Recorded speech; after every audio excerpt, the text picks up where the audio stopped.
Wiseman Ncube sharing his side of the story, guys, because there was a lady who appeared here on social media platforms saying that she is pregnant Wiseman Ncube's child. Wiseman Ncube denies all these allegations, saying that these are false allegations. The lady is lying, guys. It's just that the lady is obsessed with him. You know what I mean? So nje ngayizolo manje ejimini ngihlangana namajita bengijima nawe yabona ukuthi affected ngale yabo and until oyedwa ibreak wathi hayi but uyatrend because ubonile ukuthi ngiyithulele nje ngathi egazi ngiyatrend ngathi kusishaphi mfethu ngifuna umusha igama lakho namazi ngamchazela wabona labo cha mbethu yabo so but ngawabona ngendlela abakhathazeke ngathi lento ayi-affect wona phela affect abantu abaningi but ithi sokwazi usibambisane and fight this agcineni sizokwazi ukuthi siphumelele kuyo yonke lento le and ney'ngane sikhulisile nathi sizingane so yeah ungakusho nje bengifuna ukusho kahle kahle lokho bengazelanga la ukuzobhesha ngiyazi bafethu ukuthi benilindele indaba ukuthi ngizothi yebo sibanibani yabo la ngijwayele la nafanele ngifaki yabo bawoka asiyenzi lonto leyasikhulisanga kanjalo and fanele noma thiwa mhlawumbe umuntu ukhuliswa kanjalo uyashintsha phela bongumuntu osibonisa somdala unekusasa elikhona une-career ekhona I'm very ngumuntu ngifundele lento safundiswa it would be very dumb sengibahloniphile ngamanye abantu ebengibandile cha bafethu la sihlangene ngodaba lolu silazi sonke-ke lingenze ngawumuntu ngawu a wise man once said izolo ngatrenda and bengifuna ukuyisho la ukuthi hayi bafethu lana ngizele for self pity angizele ukuthi ngizogxeka usibanibani or ngizofuna ukudatshukelwa hayi asihambe kanjalo le ayihlangene naleyo nto leyo le live bengithi ngeke ngiyenze kahle kahle bengithi yonke lento le angeke ngiyi-entertain yabo and I was advised a lot by a lot of people yesterday but wise lethu unga-entertain ashadise baniyeke izulu yabo and ngathula the reason why ngithulile izolo ngaphakathi mina bengibeza abantu besho kodwa ngaphakathi mina is like no into kanjena kumele uyithulele khona izinto zokuthula ongathi ungayithulela but into kanje angimele uyithulele so izolo ngithule ngoba ngihlonipha usuku la izolo bekusuku le-march labantu besifazane lokuthula so ngithe angeke ngifune mina ukukhoza i-conflict ngokuthi uqhamuke nalezi ndaba zami kanti usuku labantu besifazane sekuhloniphe lokho gender based violence ibaluleke kakhulu leyo nto lesonke and imashi yokuthula so that was my reason why izolo ngithe no angeke ngize ngisho lutho ngizolinda bese-ke ngikhuluma ngayo namhlanje yabo and then uthi nosisi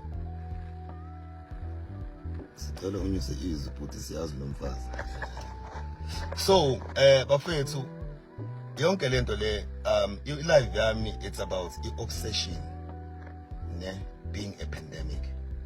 It's not about here ukuthi ngizobhesha ubani usisi noma utheni wakhetha nani.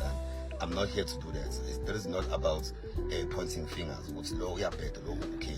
And secondly ngicela ukuthi ngibonga kakhulu usisi ubuhle Mbatha okwazile ukuthi ayihluphe because yento ehluphile izolo ngithole ngo-Omega ngizangathi lo Omega ukuthi kuse into engithola i-message ngithola kubuhle Mbatha kanje and ngathi angazi kwenzakala le ndaba okay anyway ngiyaqhubeka ngase ngisho ukuthi hayi no sisi wami wayesengilandisa usisi ukuthi no lo sisi uyamazi and uyabona ukuthi kwenzeke kanjani uAliya noMogel umuntu oyedwa uyamazi vele ukhule naye ubani uAliya lo ulwazi lo ukuthi umkhwanazi wamenza imdumiso ukhule naye wayevele obsessed ngami kudala since kudala into yamanje wayezi create umuntu ongekho ethi wena aphinda athi ulale ekhaya yabo nje ukuthi ngiyabo wachanga ngoba benibona nje ngifunda lapha yabo ukuthi uyamazi uyasisi manje uyasaba naye nandadadadada so yazi yakhulela ifikeni ekuthenini kuze kube into ke eyenzeke izolo kanti it turns out ukuthi vele usisi wakwang DM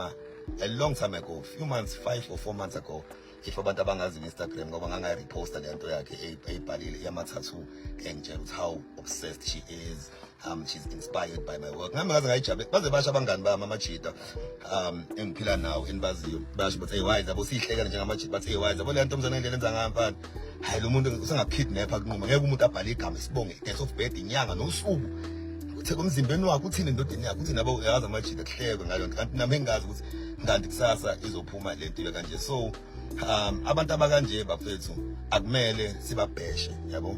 So we don't need to bash them. We don't need to say uyahlanya nani because vele i-obsession, it's a pandemic. Obsession, it's a disease. It's obsession ukugula, understand? And loyo muntu loyo usuke ngayibona ukuthi u-obsessed uyagula. Usuyebona ngathi yena iyaphila ngempela. If ezokwazi utshela umngane wakho njengobuhle nobani ethi bembone sayingane ecreator lo muntu lo ethi mina ephinde tshele bona ukuthi ebesekhaya elala nami.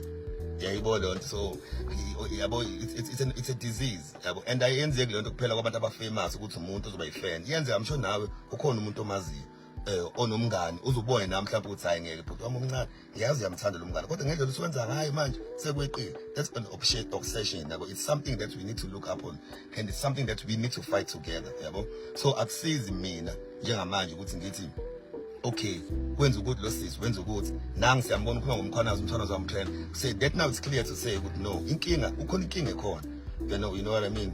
So manje how do we fight that? Angizona besimasha njengabantu besifazane simashela ukuhlukumeza abantu besifazane nalokhu sakuhlukumeza kumuntu besifazane ngokwengqondo, you know. So I feel like we need to fight this together, singakwazi singaphondi fingers. And kulontuzana ubani ubuhle usisi lo ubuhle ongitshelile ngiyabonga sisiwami lento yenzile uqhawe ukwazile ukusiza umngane wakho, yabo. Lento yenzile umsizile umngane wakho wena ubona ngathi mhlambe abantu bazothini lento yenzile mfethu ukwazi ukuthi to expose such a thing. It's not only embarrassing a person, you know what I mean, embarrass awumhlazi ebantwini kodwa into yenzayo awuboni ukumsiza ukuthi athole usizo. Uzothola futhi usizo ngoba abantu abaningi seba away. I'm sure ukuthi bakhona ngisho abantu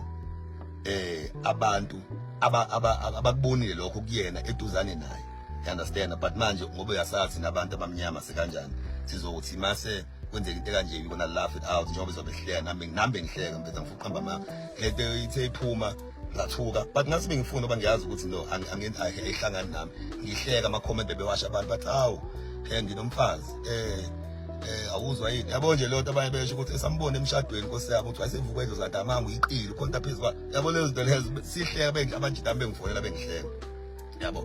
So such things we don't take it to heart but we take it as a lesson ukuthi if mina ngizothula ngento enzeka kanje and I know ukuthi mhlambe nginayo ivoice engakwazi ukuthi isizakale because at the end of the day bancane labantu. We need to remember something ukuthi njengamanje bafethu ithina obaba ithina omama.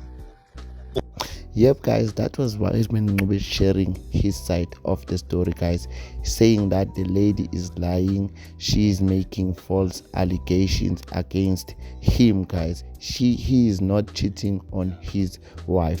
That was Wiseman Ncube. I don't know what to take on this one, guys. You can leave your comments down in the comment section. I love to hear from you, and don't forget to subscribe and turn on the notification bell icon in order to be the first person to know whenever I upload a new video here on this channel. Once again, thanks for watching this video. I'll see you in the next one.